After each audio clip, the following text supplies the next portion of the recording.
గ్రామాల అభివృద్ధి ప్రభుత్వం చేస్తుందని భ్రమలో ఉండొద్దని ప్రతి ఒక్కరూ మన ఇంటిని చక్కపరుచుకున్నట్టు మన గ్రామాన్ని మనమే అభివృద్ధి చేసుకునేలా అవగాహనతో సాగాలని ఎమ్మెల్యే కోరం కనకయ్య తెలిపారు. ప్రజాపాలన ప్రగతి ప్రణాళిక కార్యక్రమంలో భాగంగా కొమ్మగూడెంలో ఏర్పాటు చేసిన తడి చెత్త పొడి చెత్త డబ్బాలను ఎమ్మెల్యే కోరం కనకయ్య పంపిణీ చేశారు. 99 రోజుల పాటు జరిగే కార్యక్రమాల్లో గ్రామాల్లో ఉన్న సమస్యలు పరిష్కరించేలా ప్రణాళికలు చేసుకోవాలని ఎమ్మెల్యే తెలిపారు. కార్యక్రమంలో AMC chairman Rambabu, sarpanch Yashoda, MPDO Dhan Singh, doctor Kavitha, AO Satish తదితరులు పాల్గొన్నారు. మన ఊరికి వచ్చారు. సో అందరూ అన్ని శాఖల డిపార్ట్మెంట్ 10 శాఖలు ఉంటాయి. 10 శాఖలు అందరి డిపార్ట్మెంట్ ఫేజ్ వారీగా టైం వారీగా వాళ్ళ పని వాళ్ళు చేస్తూ ఉంటారు. సో ఇప్పుడు శానిటేషన్ వర్క్ నడుస్తుంది, అంటే పంచాయతీ డిపార్ట్మెంట్ది 6వ తారీఖు నుంచి 15వ తారీఖు వరకు పంచాయతీ డిపార్ట్మెంట్ల పని నడుస్తుంది. వాళ్ళు ఏం చేయాలంటే శానిటేషన్ క్లీన్ చేయాలి, కాలువ ఉంటే కాలువ క్లీన్ చేయాలి, అదేవిధంగా ఏమైనా ఫైల్స్ ఉంటే ఫైల్ క్లియర్ చేయాలి, వేస్టేజ్ డంపింగ్ యార్డ్ ఉంటే డంపింగ్ యార్డ్ నీట్గా చేసుకోవాలి. మీ దగ్గర చెత్త, తడి చెత్త, పొడి చెత్తని ఎట్లా చేయాలి కూడా అవగాహన కల్పించాలి. సో ఈ చాలా కార్యక్రమాలు ఉంటాయి. పెద్దలకు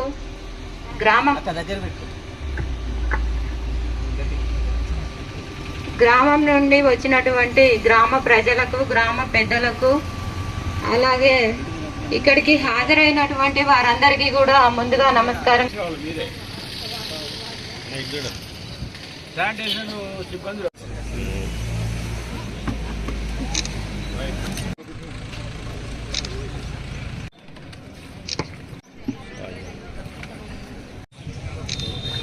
తొంభై 99 రోజుల ప్రణాళికలో మన గ్రామంలో ఉన్నటువంటి సమస్యలను మనం ఐడెంటిఫై చేసుకోవాలి.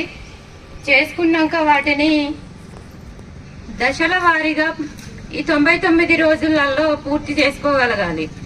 ఫస్ట్ సమస్యలపై ఎక్కడెక్కడ ఏ సమస్య ఉన్నది అన్నది ఫస్ట్ మనకి అవగాహన ఉండాలి.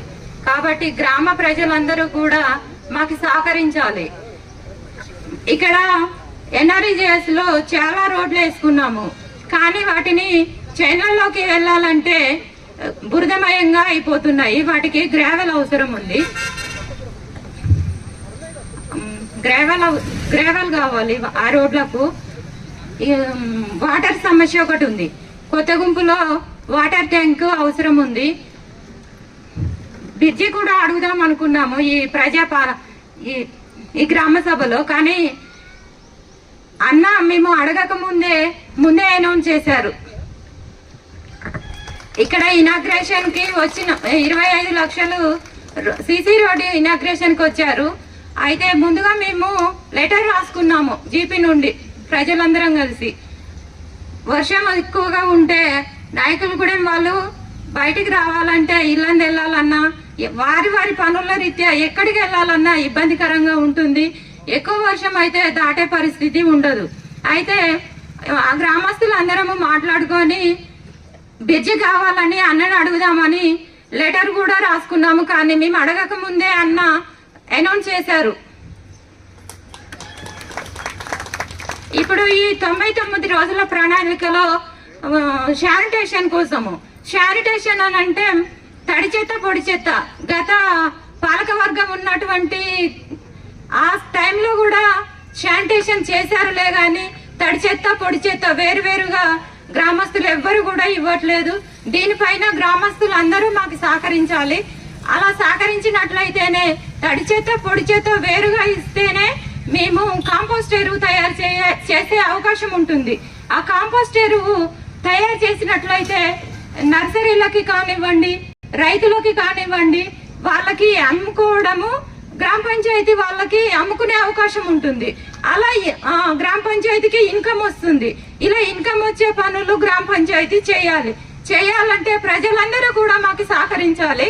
ఇంతకు ముందు ఎలా చేశారో మాకు తెలియదు, కానీ ఇప్పుడు మాత్రం ఖచ్చితంగా ప్రజలందరికీ మేము అవగాహన చేస్తూ ఉంటాము. వారందరూ కూడా మాకు సహకరించాలి. అలాగే ఇందిరమ్మ ఇల్లులు అన్న సహకారంతో మా గ్రామ పంచాయతీకి 33 ఇండ్లు ఇవ్వడం జరిగాయి. 33 ఇండ్లు కూడా ఒక్కొక్క లెవెల్లో ఉన్నాయి. అయితే అవే కాకోకుండా అన్న మీ సహకారంతో మాకు ఇక్కడ చాలా ఇల్లు లేవన్నా, అవి పూర్తి స్థాయిలో కావాలని ఈ సందర్భంగా కోరుతా ఉన్నామన్నా.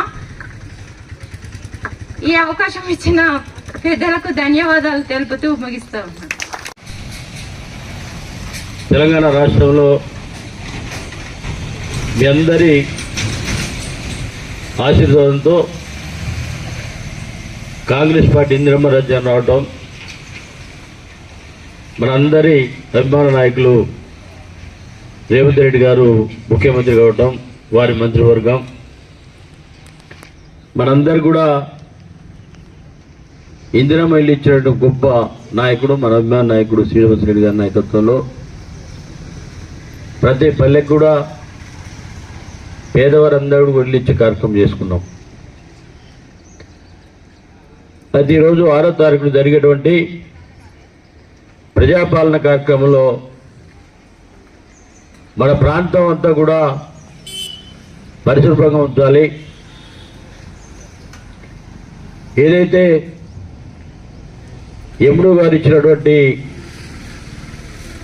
గ్రామాల్లో ఏ కార్యక్రమాలు ఉన్నాయి, ఏ తేదీన ఏం చేయాలి అనేది ఒక సర్కిల్ ఇచ్చినటువంటి కార్యక్రమాలు ఉన్నాయి. ఈరోజు తడి చెత్త పొడి శానిటేషన్ అంటే ప్రతి గ్రామంలో కూడా పరిశుభ్రత, తడి చెత్త పొడి చెత్త కార్యక్రమం ఏర్పాటు చేసుకొని ఆ కార్యక్రమం విజయవంతంగా చేయాలి. 99 రోజులు ప్రతిదీ సర్కిల్ ద్వారా మీటింగ్లు పెట్టుకుని మీతో పాటు సర్పంచ్ గారు ఉంటారు, అక్కడ ఉన్న డాక్టర్లు ఉంటారు, మరి ఎండిఓ సిబ్బంది ఉంటారు, సెక్రటరీ ఉంటారు, సంబంధించిన అధికారులందరూ కూడా గ్రామాల్లో ఈ ప్రజాపాలన కార్యక్రమం జరిపించే కార్యక్రమం చేయాలి.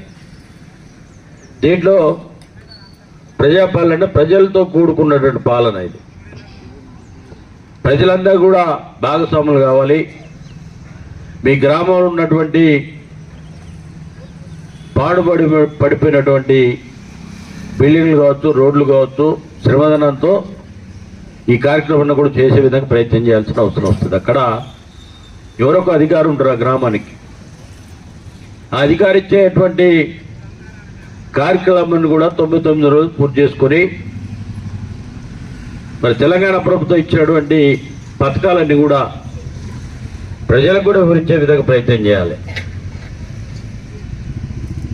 రేపు జరిగేటువంటి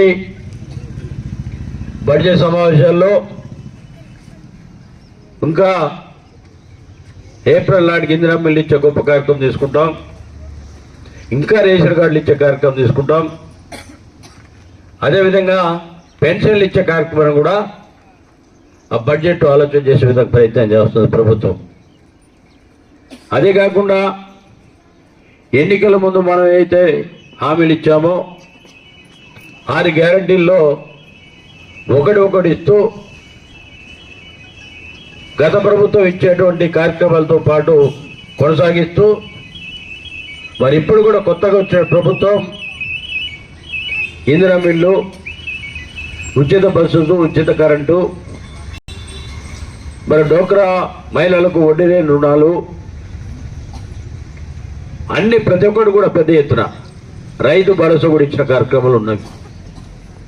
ఇవన్నీ కూడా ఎన్నికల ముందు మీ అందరికీ ఇచ్చిన వాగ్దానమే ఈనాడు ఈ ప్రభుత్వం ఏర్పాటు చేసుకోవటం అనేది. మహిళలు ఎక్కువ ఆదరించి ఆశీర్వదించి గెలిపించిన ప్రభుత్వం మీ ప్రభుత్వం. ఇది మీ ప్రభుత్వంలో ప్రభుత్వం ఇచ్చేటువంటి సర్కిల్ ఏదైతే ఉందో అది కూడా 99 రోజుల్లో గ్రామాలన్నీ కూడా పరిశుభ్రంగా ఉంచుకునే బాధ్యత మీది.